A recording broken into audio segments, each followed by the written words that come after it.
So ever since the time when the idea of a product that is sold for a price has been invented, the idea of a price has gone along with it. And that's simply the number or total or amount that you have to pay in order to receive the product. However, there's this trend that's been going on for a decent amount of time now, specifically with subscription services. And they just have this pesky desire or need to show you a price other than the one that you're going to pay. You've probably seen this before, but let's go ahead and take a look at some examples of this. Okay, so what we're going to be doing is we're going to be taking a look at a number of different pricing pages that are specific to a number of subscription services that exist today. And as you'll notice, a lot of these are kind of in the businessy or creator realm. But you've probably seen this before. This is a pretty standard pricing page, free, starter, pro, and it's got the price.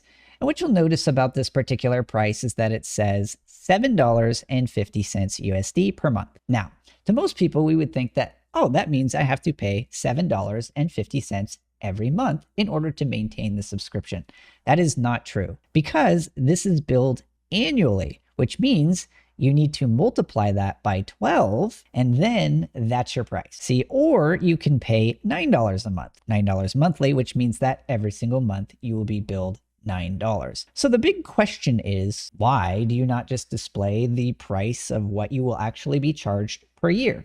But before we answer that, let's move on to some other examples. Okay, so here's another one. This one says that by default, you pay annually, and you can toggle this so that if you actually want to pay monthly. However, what you'll notice is that this is $23 per month, except for no, it isn't $23 a month.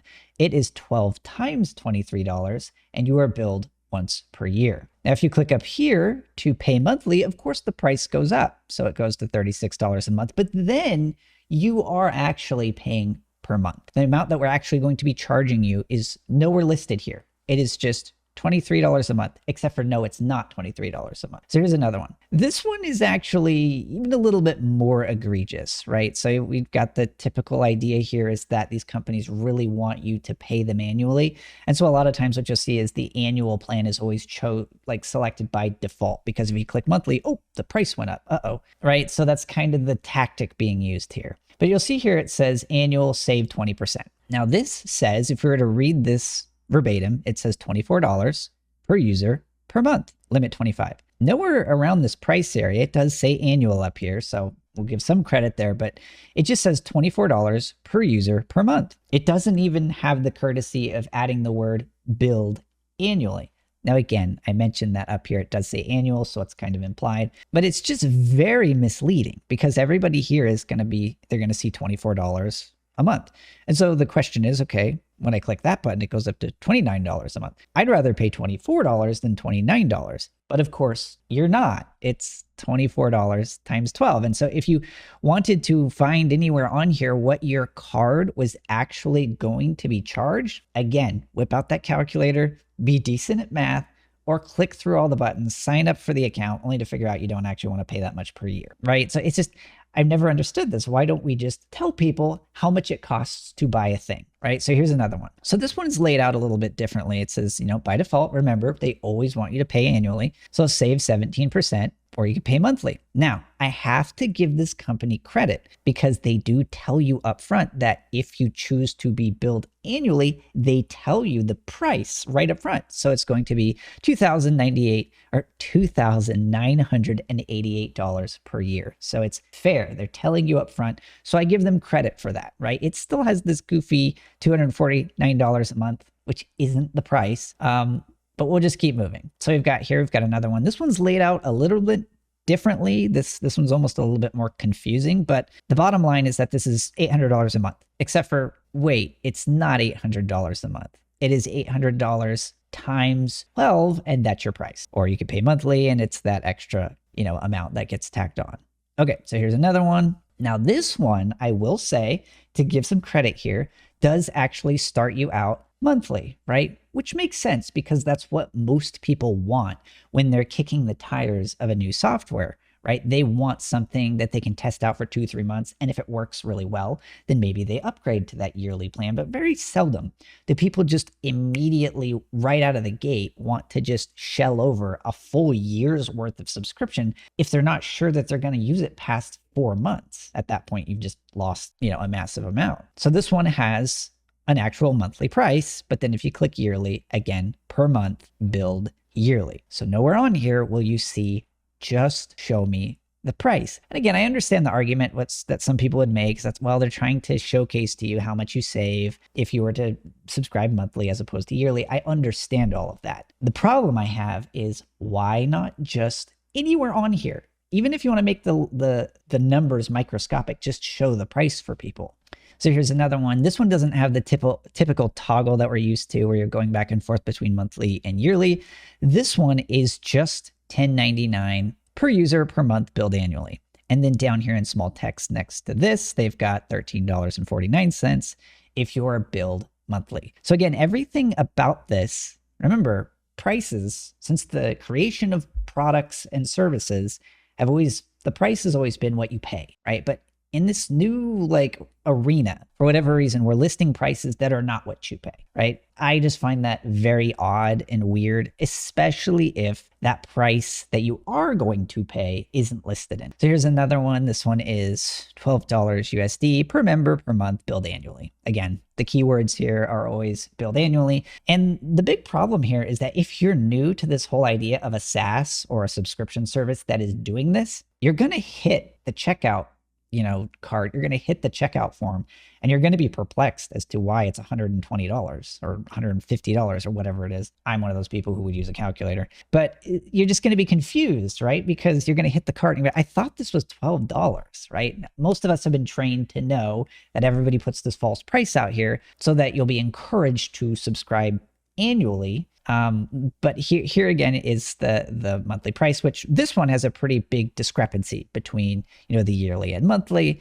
And so who knows, maybe this one actually persuades people because the difference is so much to just go for the yearly subscription. And this other thing would be a completely separate video, but I do find it kind of funny how 87% of these SaaS companies put most popular is just always the middle one. I always find that so strange. Really? You've got more people who are paying you $12 a month than are using your free version? That seems really surprising, but for whatever reason, no matter what it is, whatever package is in the middle, it just always happens to be the most popular. Okay, so you might be wondering, okay, who cares? Why is this that big of a deal? I can do the basic math to figure out what it's going to be to sign up annually, or it doesn't matter, I'm still going to use the monthly package anyway. But from my perspective, particularly as somebody who designs and builds a wide variety of SaaS products, as well as, clients I work with to build, SaaS products and things like that, is sitting in the customer's place. I've just always kind of found this to be just weird, right? Because when it comes to signing up for a new subscription, particularly when it's something that has to do with your business, right? Whether you're buying something online or whether you're buying something in person, it doesn't really matter. At some level, you're still establishing something of a relationship, right? You have a relationship that you're considering starting with a company, and that relationship is something that's going to help you achieve a particular outcome or goal. Maybe this is your email service provider. Maybe this is your email, list service. Maybe this is, who knows, whatever they're helping you achieve through the software. In some aspects, it is a relationship. And so I've just found it really odd to just start that relationship out, right? The stage right before they pay you. Your first thing that you do as you introduce them to your company is to deceive them, right? Is to say, here's how much it costs. Oh, no, wait, just joking. That's not how much it costs. But once you get to the checkout page, you'll know how much it really costs, right? It just feels very manipulative, right? It's trying to get people to sign up for the yearly when in fact, most people, especially when they're new to your company, would benefit from a monthly subscription. The other thing that this kind of signals to me personally, and another reason why I don't really like this practice, is that it always comes across to me that if you have to hide the price, right? If you have to kind of deceive or weasel around what somebody's card is actually going to be charged, the thing that it signals to me is that you lack fundamentally confidence in what you're selling, right? If there is something that you are selling that is truly helping people, that is just a wonderful service, right? You shouldn't have any hesitations just showing the price, just saying, here's what you're charged. If you want it, great. If you don't, go somewhere else. I'm not saying somebody has to be that rude or that blunt about it, but the reality remains, if you look at an Apple product, they're not cheap. And they also don't hide the price. They just tell you, yeah, that's going to be a $2,500 laptop with all the things that you've configured. In my opinion, just being honest and upfront and just telling people like it is and just treating people like they were adults and just allowing them to make their own informed decision is just the best way, not only to just help them do what they're trying to do, but also to garner trust that you are a company that they do want to form a long-term relationship with. Another big part, and I did touch on this earlier as to why this is a problem and why it always kind of felt a little manipulative to me, is because, like I mentioned, a lot of people who are signing up for a new subscription for something that they, only just learned about, it rarely makes sense, like practically speaking, for somebody to sign up for a year. It makes far more sense for them to sign up for maybe 2 or 3 months, kick the tires, try it out, and see if it is actually as good as, it's, marketed to be. And then once they've had that time to test it, then they realize, okay, I'm going to be using this for a while. Now I'm going to sign up for the yearly. But if you have your pricing pages set up to just kind of manipulate people into buying a year because they think they're going to be saving, well, in reality, if they only use the service for 3 or 4 months, they're not saving. They're losing massive. You as the company make off with a bunch of money that for services they never used, but they as the consumer end up, like I said, just losing in that deal. Because remember, the whole flaw with this idea of showing something that is $12 a month, but billed annually, or $30 a month, actually, the whole problem with that is it's not $12 a month compared to $30 a month if you only need the service for 3 months. Okay, so lest you think that I'm only going to highlight the negative or the bad, or that this is just the way it is, and this is just how companies have to structure their pricing pages, let's look at 3 other quick examples that actually show you the price. So let's go ahead and take a quick look. This is a teeny tiny startup you've probably never heard of before, and it is by the name of Netflix. I'm joking. This is one of the biggest companies in the world. And here it is. Starts at $7.99. Cancel anytime. That's the price. That's it. Take it or leave it. Now, if you want to go into some super in-depth research, you can go down here and they've got this question: how much does Netflix cost? You click on this and it says that all for one fixed monthly fee. Plans range from $7.99 to $24.99 a month pre-tax. No extra costs, no contracts. That's it. In one sentence, I was told how much my card would be charged and how often. That's it. Very simple, right? So let's go ahead and take a look at another one. Another super small company by the name of Disney, starting at $10.99 a month, starting at $16.99 a month. And this is for whatever package they've got going on here.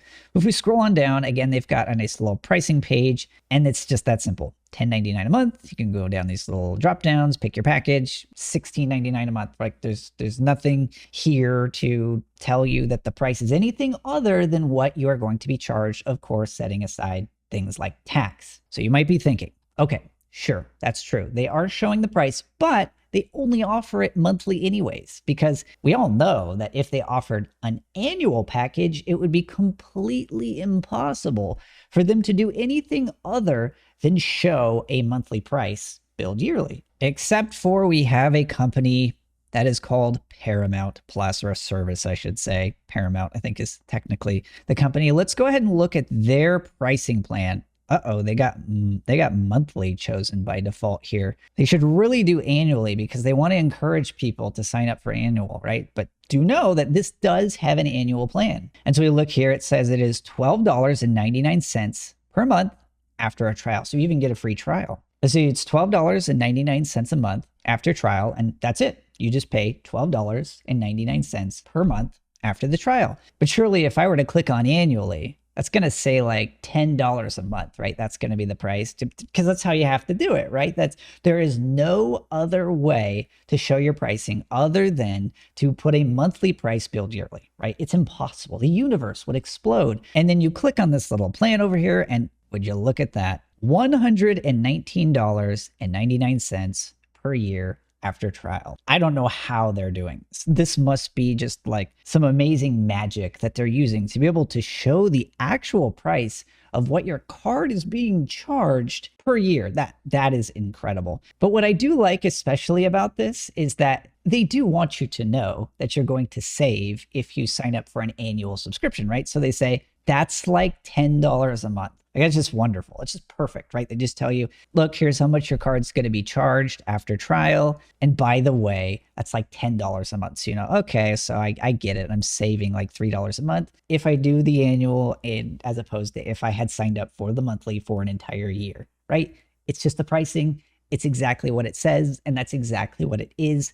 No deception. Do you want it or do you not? And full transparency here, I subscribe to a total of none of these services. I do not use any of them myself, although I was almost, even though there's not really any shows on here I'm really interested in, I was half like nudged to sign up for Paramount Plus just because it is so rare to find companies that just tell you the price of a subscription. But that's pretty much it. I'm always coming at this from a usability perspective. Like I said, I'm a designer and a developer. I build sites for a living. So whether or not you have a site, or whether you're thinking about starting a SaaS, or whether you know somebody else who is, my goal here is to just kind of point out some of these things so that as you start your journey in creating something that you want people to sign up for, hopefully there's some things that you can take away from this video to put you in the position where you can make life easier for your customers, but also just to keep in mind that as consumers, we just like to hear things in a way that's straightforward and honest.